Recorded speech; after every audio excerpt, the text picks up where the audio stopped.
So இவருடைய ஓட்டு சென்னை பெல்ட்டில் 25 தாண்டுகிறது. ஒரு தமிழ்நாட்டில் என்னை பொறுத்த வரைக்கும் ஒரு 35 தொகுதியில் இவருடைய ஓட்டு 25 தொடும். அதில் ஒரு 5-6 தொகுதிகள் 30 தொடலாம். அதை தாண்டி இன்னொரு 30-40 தொகுதியில் 15லேருந்து 20 வரலாம். இது அர்பனில் மட்டும்தான். ரூரல் போக போக 5லேருந்து 15, மேபி 10லேருந்து 15 அதிகமாக இருக்கும். 5ங்கிறது ரொம்ப டவுன் சவுத் ரூரலுக்குள்ளே இருக்கலாம். இவர் போகாத வால்பாறை அந்த மாதிரி உள்ள இன்டீரியர் வேறு இருக்கலாம். அதுலேயும் கூட கிறிஸ்டியன்ஸ் இருந்தால் ஜாஸ்தி வரலாம், மாறலாம். ஏன்னா இன்னும் டெமோகிராஃபியை பொறுத்து இருக்கு.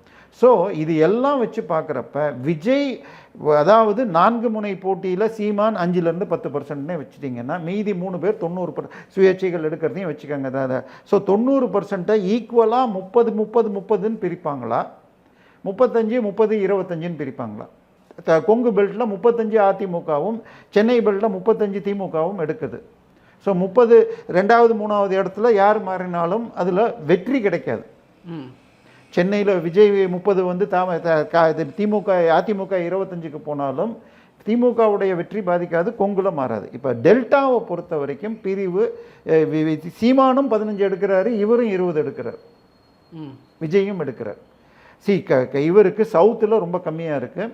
டவுன் சவுத்தில் கன்னியாகுமரி, திருநெல்வேலி, கன்னியாகுமரி, தூத்துக்குடியில் ஒரு மாதிரி இருக்குது. அது அப்புறமா பேசுகிறேன். நான் கேட்ட அந்த கேள்வி ஒரு பூத்துக்கு 200 பூத்துக்கு அதான். இப்போ 70,000 பூத்தில் என்னை பொறுத்த வரைக்கும் 20,000 பூத்தில் தான் நீங்கள் சொல்கிற ஒரு 10,000 பூத்தில் இவங்களுக்கு 500 ஓட்டே இருக்குது.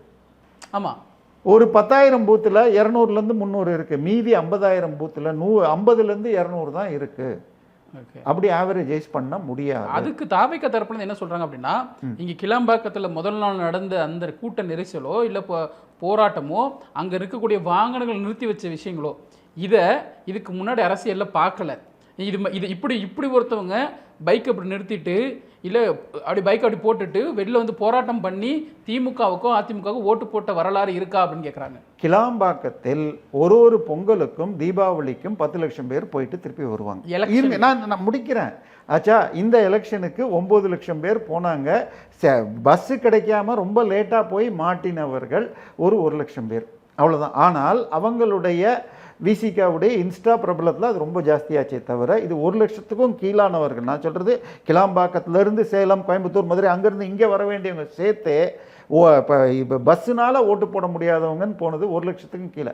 இதை நான் இன்னொரு விதமாக புரிஞ்சால் 5 தான் திருப்பி சொன்னேன். 5லேருந்து 6 மணிக்கு உங்களுக்கு போலிங் ஆனது 4% தான். இன்னும் சொல்ல போனால் 6 மணிக்கு போலிங் முடிகிறப்ப எத்தனை பேர் பூத்துக்குள்ளே இருக்கீங்களோ அவங்களுக்கு டோக்கன் கொடுத்து 9 மணி ஆனாலும் பண்ணணும், போடணும். ஸோ ஆனால் அது பெருசாக இன்க்ரீஸ் ஆகலை.